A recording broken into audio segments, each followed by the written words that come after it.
Growth के संदर्भ में बात करनी है। तो जैसा कि हम लोग पिछली 2-3 मीटिंग में इस बात पर चर्चा की है कि ग्रोथ के पीछे ये ध्यान रखना जरूरी है कि हम लोग नेटवर्क कंपनी में हैं। तो नेटवर्क मार्केटिंग में नेटवर्क के निर्माण से ही आपकी इनकम आती है। तो किसका नेटवर्क? Consumer network. तो कंज्यूमर नेटवर्क अगर आप बनाते जाएंगे तो आपकी वो ऑर्गेनाइजेशन बनेगी जिसके कंज्यूम करने से, प्रोडक्ट के कंज्यूम करने से आपका बिजनेस वैल्यूम बढ़ेगा। अब जितना बड़ा आप बिजनेस वैल्यूम बनाएंगे उतना ज़्यादा आपकी इनकम को बढ़ाने का अवसर मिलेगा। राइट, ये चीज़ हम लोग पहले भी बात कर चुके हैं। अब दूसरे फेज में हम लोगों ने इस पॉइंट पर बात किया था कि नेटवर्क किस तरह से बनाए।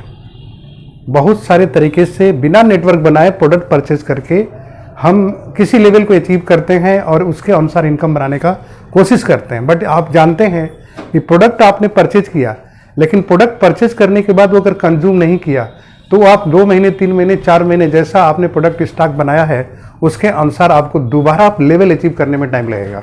इसका मतलब ये हुआ कि आपके बिजनेस का ग्रोथ नहीं होगा। तो तीसरे फेज में हम लोगों ने बात किया था कि नेटवर्क बनाते हुए इनकम कैसे बनाएं।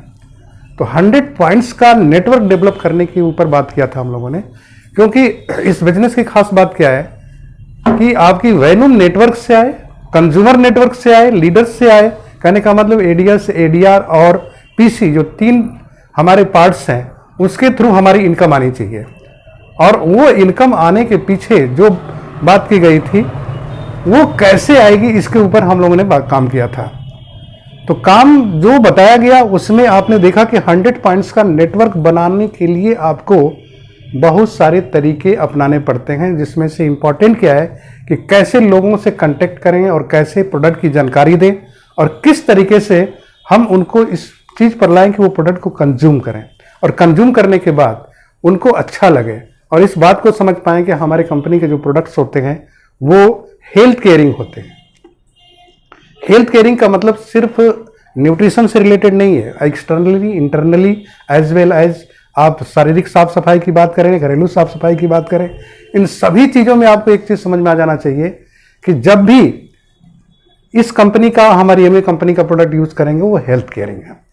तो कंज्यूमर को सबसे पहले माइंड में ये चीज़ जानी चाहिए कि हम जो प्रोडक्ट अगर एमवे का यूज करेंगे हमारे स्वास्थ्य की रक्षा करेगा। ये पहली चीज़ है।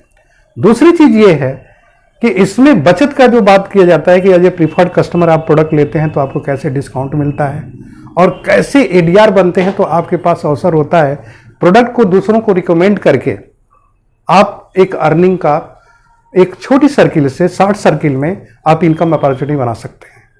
और एज वेल एज जैसे एडीएस बनते हैं आप, तो एडीएस बनने के बाद आपके पास अवसर हो जाता है कि ह्यूज इनकम अपॉर्चुनिटी कर सकते हैं। तो इन सारी चीज़ों की चर्चा हम लोग पहले कर चुके हैं।